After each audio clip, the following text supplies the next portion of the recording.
आंख लग गई थी सासू माँ। सही कहते हैं, माँ जैसी सास किस्मत से ही मिलती है। और सपना की किस्मत सच में बहुत अच्छी थी, क्योंकि कमला अपनी बहू से बहुत प्यार करती थी और उसकी छोटी छोटी गलतियों को वो नज़रअंदाज कर देती थी। पर कहते हैं ना, बच्चों की कुछ हरकतें ऐसी होती है जो माँ को भी परेशान कर देती है, और यही हाल था सपना का। ऐसे ही एक रात सब अपने कमरे में आराम से सो रहे होते हैं, पर सपना हॉल में बैठकर फ़ोन चला रही थी। अरे यार, ये वेब सीरीज़ ना हमेशा इंटरेस्टिंग सीन पर ही ख़त्म कर देते हैं। क्या करूं, सो जाऊं क्या, या एक एपिसोड और देख लेती हूँ। हाँ, ऐसे ही करती हूँ, एक एपिसोड देख लेती हूँ, उसके बाद सो जाऊंगी। इतना बोलकर सपना सोने के बदले हॉल में बैठकर अकेले कानों में हेडफोन लगाकर वेब सीरीज़ देख रही होती है। इसी बीच कमला की आंख खुलती है और वो पानी लेने के लिए रसोई में जाने लगती है, जहाँ वो देखती है कि सोफे पर उसकी बहू अब भी बैठकर फ़ोन चला रही है। उसे इतनी रात तक फ़ोन चलाता देखकर कमला सपना से कहती है, अरे बहू, रात के 2 बज रहे हैं और तू बाहर में हॉल में बैठी है। तेरी और विक्रम की लड़ाई हुई है क्या? विक्रम ने तुझे कुछ कहा है क्या? अगर ऐसी कुछ बात है तो मुझे बता, मैं अभी उसके कान पकड़कर सीधा करती हूँ उसे। अरे नहीं नहीं माँ जी, विक्रम ने कुछ नहीं किया, वो तो आराम से सो रहे हैं। वो ना, मुझे ही नींद नहीं आ रही थी तो मैंने सोचा बाहर बैठकर फ़ोन चला लूँ। मेरे फ़ोन चलाने से विक्रम जी को प्रॉब्लम होती है ना। उसे आजकल हर चीज़ से प्रॉब्लम होने लगी है। उसे तो कल सुबह बताऊंगी मैं। अच्छा बहू, बहुत रात हो गई है, तो फ़ोन साइड में रखकर सोने की कोशिश कर। हाँ, अगर सोने की कोशिश करेगी तो नींद आ जाएगी। इस तरह कमला सपना को उसके कमरे में भेज देती है, पर सपना की आंखों में नींद थी कहाँ। उसको तो बस वेब सीरीज़ अपनी ख़त्म करनी थी। सपना सारी रात उठकर वेब सीरीज़ देखती है और सुबह 5 बजे सोती है। अरे सुबह के 7 बज गए, बहू अभी तक उठी नहीं। खैर, जब तक वो सो रही है मैं ही नाश्ता बना लेती हूँ, क्या पता उसकी तबीयत ख़राब हो। ये सोचकर कमला अपनी बहू को नहीं उठाती कि शायद सपना की तबीयत ठीक नहीं है। कुछ देर बाद जब विक्रम नाश्ता करने के लिए आता है तो कमला अपने बेटे से कहती है, विक्रम, तू क्यों बहू को परेशान करता है? अगर वो फ़ोन चलाती है तो चलाने दिया कर ना। तेरी वजह से वो रात में सो नहीं पाई, हॉल में बैठकर फ़ोन चला रही थी।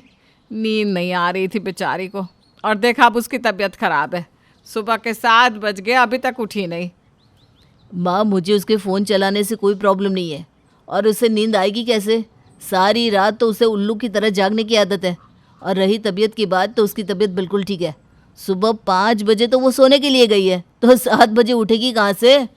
इतना बोलकर विक्रम अपना नाश्ता करके ऑफिस चला जाता है। पर जब कमला को ये पता चलता है कि सपना जानबूझकर सारी रात नहीं सोती और सारी रात फ़ोन चलाती है, तो उसे सपना की इस हरकत पर बहुत गुस्सा आता है। पर वो उस समय सपना को कुछ नहीं कहती और सारी बातों को नज़रअंदाज करने की कोशिश करती है। अब सपना की हरकतें धीरे धीरे बढ़ने लगती है और इसी तरह से सपना सारी रात फ़ोन चलाती और सुबह आराम से सारा काम छोड़कर सोई रहती। पर अब कमला के सब्र का बांध टूट जाता है और एक दिन, बहू, 7 बज चुके हैं, तेरे पति का ऑफिस जाने का समय हो रहा है। तुझे नहीं लगता कि तुझे समय पर उठ जाना चाहिए? वो माँ जी, मैं तो समय पर ही उठ गई थी, पर पता नहीं कैसे दोबारा आँख लग गई। मैं जाती हूँ ना, नाश्ता बनाती हूँ ना। अपनी सास की डांट सुनकर सपना फ़ौरन रसोई में जाती है और नाश्ता बनाने लगती है। अब नाश्ता बनाते बनाते सपना रसोई में ही सोने लगती है। तभी वहाँ उसकी सास आती है और सपना के मुंह पर ठंडे पानी के छींटे मारती है। मेरे कमरे में बारिश हो गई, मेरे कमरे में बारिश हो गई। बहू, बारिश तेरे कमरे में नहीं, तेरे सपने में हो रही है। तू यहाँ नाश्ता बना रही है या सो रही है? हैं? हम सब वहाँ बाहर नाश्ते का इंतज़ार कर रहे हैं और तू यहाँ अपनी नींद खींच रही है। माँ जी, सच में मैं नाश्ता बनाने ही आई थी, पता नहीं कैसे आँख लग गई।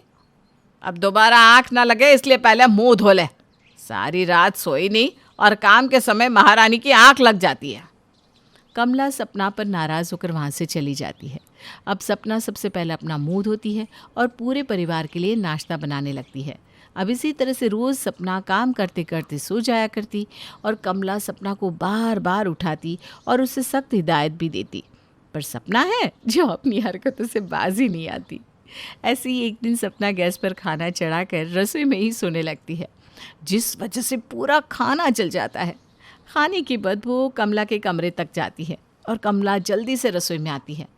वो देखती है खाना तो जलकर राख हो गया है और हमारी सपना रानी आराम से सो रही है। सपना बहू, क्या है ये सब? तूने कसम खा ली है क्या कि तू इस घर में जल कर मारेंगी हमें? कौन जलकर मर गया? कौन मर गया माँ जी? अरे बहू, अभी तक कोई मरा नहीं है, पर बहुत जल्दी तू हमें मार देगी। यहाँ गैस पर खाना रखकर तू आराम से सो रही है। ओह, माफ़ करना माँ जी, मेरे दिमाग से निकल गया था कि मैंने गैस पर खाना रखा है। आखिरी बार माफ़ कर दो माँ जी, वो मेरी ना आँख लग गई थी। अब ऐसी गलती दोबारा नहीं होगी। अब तो मुझे तेरी बातों पर ही विश्वास नहीं है। मुझे तो पूरा विश्वास है कि तू ये गलती दोबारा करेगी, इसलिए तुझे सज़ा देना बहुत ज़रूरी है। अब से तू रात के 11 बजे सो जाएगी। रसोई के काम मैं खुद कर लूँगी, पर तू मुझे कल सुबह टाइम पर उठी हुई मिलनी चाहिए। और कल पूरे दिन में एक बार भी मैंने तुझे सोता हुआ देखा तो तुझे घर से निकाल दूँगी। इस बार कमला सपना को सख्त हिदायत देकर जाती है। सपना अपनी सास का ये गुस्सा देखकर डर जाती है और रात को जल्दी से सारा काम खत्म करके अपना फ़ोन साइड में रख कर सोने के लिए चली जाती है। सपना को आज इतनी जल्दी सोता हुआ देख विक्रम बड़ा हैरान होता है। अरे क्या बात है, आज सूरज पश्चिम से उगा है क्या? सारी रात जगकर फ़ोन चलाने वाली इस घर की बहू आज इतनी जल्दी सो रही है। आप ना मेरा मजाक मत उड़ाओ और मुझे सोने दो। अगर मैं रात में नहीं सोई और दिन में माँ जी ने मुझे सोते हुए देख लिया तो वो मुझे घर से निकाल देंगी। अच्छा, तो आज जल्दी सोने के पीछे ये कारण है। चलो सो जाओ, तुम आराम से सो जाओ, मैं भी सो जाता हूँ। ये बोलकर विक्रम तो आराम से सो जाता है, पर जिसकी रात में जागने की आदत हो भला वो रात में कैसे सो सकता है। विक्रम के सोने के बाद सपना फिर से उठकर बैठ जाती है और फ़ोन में लग जाती है। और अगली सुबह मैं फिर से वेब सीरीज़ देखने लगी और रात में नहीं सोई। अब मुझे ना बहुत नींद आ रही है, पर माँ जी ने मुझे सोते हुए देख लिया तो वो मेरा बोरिया बिस्तरा बांध कर मुझे घर से निकाल देंगी। एक काम करती हूँ, फ़ोन में अलार्म लगा देती हूँ, 10 मिनट में दाल बन जाएगी और तब तक मैं सो जाती हूँ। अब सपना दाल गैस पर रखकर फ़ोन में अलार्म लगा लेती है और 10 मिनट के बाद जब अलार्म बजता है तो सपना की आँख खुल जाती है। इस तरह सपना का खाना भी नहीं जलता और उसका काम भी हो जाता है, और तो और उसकी नींद भी पूरी हो जाती है। अब इसी तरह सपना रात में वेब सीरीज़ देखती और दिन में घर के काम के साथ अपनी नींद पूरी करती और अपनी सास को पता भी नहीं चलने देती।